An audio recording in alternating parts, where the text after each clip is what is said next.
We Do Biz. 3 minutes. Un expert. Un conseil. Sur We Do Biz. 3 minutes, un conseil, un expert, c'est tout de suite sur l'antenne de We Do Biz où j'ai l'immense plaisir de recevoir Olivier Godin. Bonjour. Bonjour.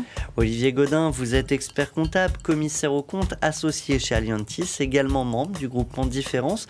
Aujourd'hui, on va s'intéresser à la délégation de pouvoir. Alors c'est vrai qu'on dit souvent aux entrepreneurs qu'il faut apprendre à déléguer. Là, moi j'apprends qu'on peut déléguer aussi une partie de son pouvoir et du coup ce qui va avec, à savoir une partie de ses responsabilités. Dites-nous tout. Alors, tout à fait. Donc le principe, c'est que le dirigeant est responsable pénalement de l'ensemble de ses actes et également de l'ensemble des actes des salariés. Donc il y a une difficulté effectivement, puisque au fur et à mesure du temps, on va avoir un nombre de fonctions de plus en plus complexes, et puis on n'est pas toujours présent dans l'entreprise. Donc une des façons effectivement de pouvoir limiter ses propres fonctions, c'est justement d'en déléguer une à un salarié. Alors est-ce que ça veut dire qu'on peut tout déléguer, tout sans pouvoir ? Non, vous pouvez pas tout déléguer, puisqu'il faut toujours que le chef d'entreprise soit le chef d'entreprise. Par contre, il faut le limiter effectivement, déjà par rapport à votre propre pouvoir, et puis généralement par rapport à une fonction. Alors, ce qu'il faut se rappeler, c'est que la délégation de pouvoir, au départ, elle a plutôt démarré sur la fonction hygiène et sécurité, et puis après, il y a eu un certain nombre de fonctions étendues. Alors, on peut retrouver le chef de chantier, on peut avoir le responsable de personnel, enfin, toutes sortes de fonctions de ce type. Existe-t-il un contrat ou un document type à signer entre les deux parties ? Voilà, la jurisprudence n'impose pas d'écrit, hein, donc vous pouvez tout à fait le faire de façon orale. Par contre, vous comprendrez bien que pour les besoins de la preuve, il est important d'avoir effectivement un écrit, quoi.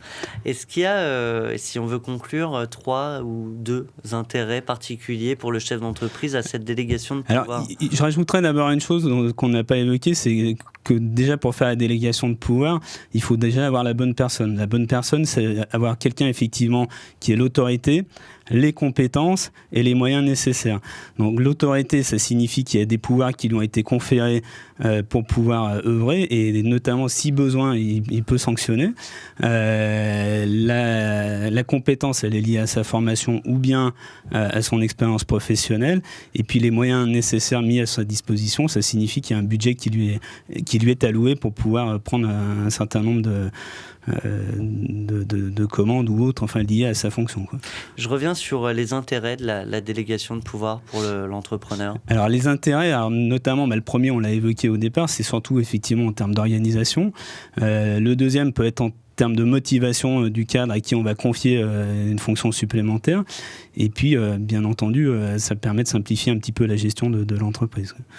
Eh bien, un grand merci à vous, Olivier Godin, je le rappelle, associé chez Alliantis et membre du groupement Différence. À très bientôt sur notre antenne. Merci beaucoup.